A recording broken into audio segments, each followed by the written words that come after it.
In our class recently, we've been talking about intermolecular forces and physical properties. In this lesson, we're going to talk about boiling point, the temperature at which things boil, melting point, the temperature at which things melt, viscosity, how easily things flow, and vapor pressure, which we'll define in a second. Then we're going to look at how you can actually tell if something's going to have a high or low boiling point or viscosity or vapor pressure based on intermolecular forces. So we'll do a bunch of practice problems on that so that you feel very comfortable with it. Okay, so first of all, what's vapor pressure? Vapor pressure is the pressure of a solvent in the gas phase above a solution. Okay, so that sounds kind of foreign and weird, but one really common example of that is humidity. When you go outside and you say it's humid, what you mean is that there's a lot of water in the gas phase hanging out. And it's actually water that comes from the solutions all around us, like lakes, rivers, or the ocean. So here we have this nice ocean. And what happens is occasionally a water molecule which is in the liquid, because of the energy that's around due to the temperature, will evaporate and go into the gas phase. Okay? And that leads to a certain level of humidity. Now, stronger intermolecular forces lead to lower vapor pressure. So the more strongly our molecules are attracted to each other, the less likely it is that they're going to be in the gas phase. And that means that you would have lower vapor pressure. So why is that? We'll take a look at the liquid phase. In the liquid phase, our water molecules are really close together. And now if I want to separate them and take them to the gas phase, like I would for either boiling or for evaporating something to increase the vapor pressure, I have to break apart those intermolecular forces. So stronger intermolecular forces lead to lower vapor pressure. So water has a relatively low vapor pressure, even though some of it still evaporates. You could compare that with something with a higher vapor pressure, like fingernail polish. The second I paint my fingernails, which I do all the time, obviously, I can smell the solvent, right? Which is very often something like acetone. And it has weaker intermolecular forces than water. And so it evaporates quite readily into the air. And that means you can smell it quite quickly. Okay? Now that's true for two reasons. One is it has a high vapor pressure, and the other is it actually has a very strong odor. So both of those things are going on. Okay, so for vapor pressure, stronger intermolecular forces leads to lower vapor pressure. It's harder for those molecules to come off and go into the gas phase. For all the other properties we're looking at, it's actually the opposite. Stronger intermolecular forces will lead to an increase in all of our other properties. So for example, boiling point, the temperature at which something boils. That takes energy. I have to pull apart those water molecules, and stronger intermolecular forces mean I have a higher boiling point. So water boils at 100 degrees Celsius, but if I looked at, say, acetone, which has weaker intermolecular forces, it might boil at 60 degrees Celsius. Melting point, also pretty intuitive, is the temperature at which a substance transitions from a solid to a liquid. And as I get stronger intermolecular forces, it gets harder and harder to melt something. So that's why something like butter, which mostly has dispersion forces, is quite easy to melt. Okay, so stronger intermolecular forces lead to an increase in boiling point and melting point. They also lead to an increase in viscosity, our last property, which is the resistance of a solution to flow. So if we look at honey, we know that it drizzles really slowly off that honeycomb, and we know that water would flow more easily. It turns out that honey has really strong intermolecular forces that hold it together really well. It's a really big molecule, which turns out to make the intermolecular forces stronger, and it also has strong intermolecular forces. So viscosity is the resistance to flow. The stronger those intermolecular forces, the slower something's going to flow. Okay, so those are a brief introduction to those properties. Now let's review our intermolecular forces really quickly. Remember that we have three intermolecular forces that we look at often. We have dispersion. All molecules have dispersion. We have dipole forces. Just polar molecules have those. So if they're polar, then they have dipole forces. Remember, to be polar means that the molecule has asymmetry and it has a polar bond. Okay, so if you have both of those, then you're going to have a polar molecule. And if you're uncomfortable with that, I'd recommend going back a few lessons and just taking a look at polar molecules again until you're comfortable with that, because we're going to use that sort of thinking in this lesson. Okay, and then hydrogen bonds are molecules with hydrogen directly bonded onto O or F. Okay, so those are the three intermolecular forces. Two other points. One is as we go down this list, they get stronger. So the strongest intermolecular force is hydrogen bonding, and the weakest is dispersion. The other point is that molar mass breaks ties, okay? Molar mass breaks ties. Basically, as our molecules get bigger, they have more electrons, which leads to stronger dispersion forces. Or they may have more polar bonds, which leads to stronger dipole forces. Or they may have more hydrogen bonds, which leads to more hydrogen bonding between molecules. Okay, let's actually do a problem. This problem says, place the following substances in order of increasing vapor pressure. Okay, what are the steps here? We're going to identify the intermolecular forces present. We're going to rank the intermolecular forces strength, and then we're going to place the compounds in the right order. Really important to remember that for our boiling point, melting point, viscosity, and surface tension, which we learned about in a previous lesson, higher intermolecular forces lead to higher properties in those cases, whereas stronger intermolecular forces lead to lower properties for vapor pressure, so a lower vapor pressure for the stronger intermolecular force here. Okay, let's identify the intermolecular forces present. We have CH4 as our first molecule, and I made a little checkbox list here so we can easily just count up what we got. One tip, carbon and hydrogen don't have a big enough electronegativity difference to give you a polar bond. So if you just have carbon and hydrogen, it's always nonpolar. And that's really important because lots of times you'll get big old molecules of carbon and hydrogen, and if you can just know right off the bat that's nonpolar, that's easy. If it's nonpolar, it can't have dipole and it can't have hydrogen bonds, so it just has dispersion.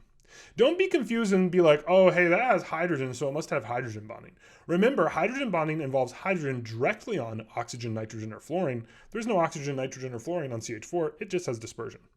Okay, now let's look at water. It has dispersion because guess what? All molecules have dispersion. It has dipole forces because it's polar. Remember, water looks like this. It's got lone pairs, which break the symmetry. And it has a difference in electronegativity between oxygen and hydrogen of above 0.5. So it's polar. And it has hydrogen directly on an oxygen. There's the hydrogen. There's the oxygen. They're right next to each other. So it has hydrogen bonding. Let me erase my water molecule here. That's the sound it makes when it erases. Okay, then we go on to bromine, Br2.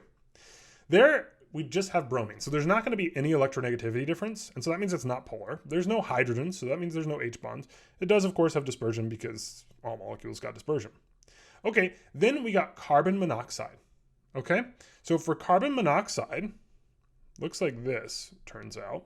So sometimes you do need to draw the Lewis structure to think about the polarity. Here you would know, okay, carbon's on oxygen.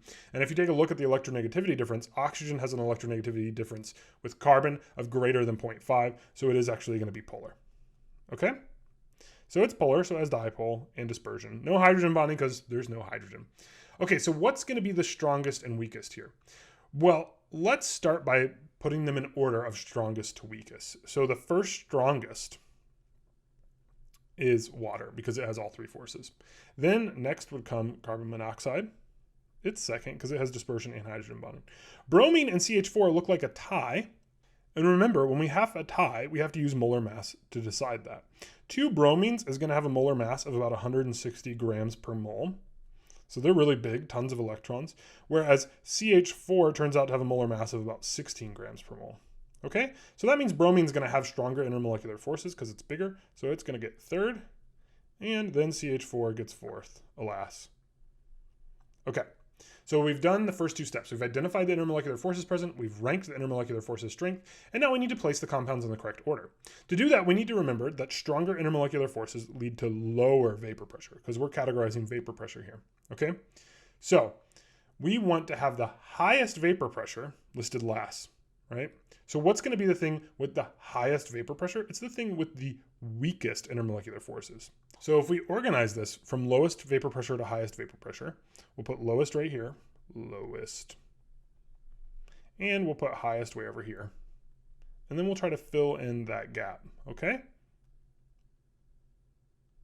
So the highest vapor pressure is going to be the thing with the lowest intermolecular forces, which is CH4. So we actually just exactly reversed the order of the ranking we just did because weaker intermolecular forces leads to a lower vapor pressure. So we got CH4, and then we got Br2, and then we have carbon monoxide, and lastly we have water. So what that means is CH4 would have the most substance present in the gas phase. It would have the highest vapor pressure of all 4 of these substances, whereas water would have the lowest. Okay, let's do another one. Here we have the following substances, and we want to put them in order of increasing boiling point. We're going to do the same steps. We want to identify the intermolecular forces. Here's the thing. Here we just have carbon and hydrogen for all of them, so they all have only dispersion.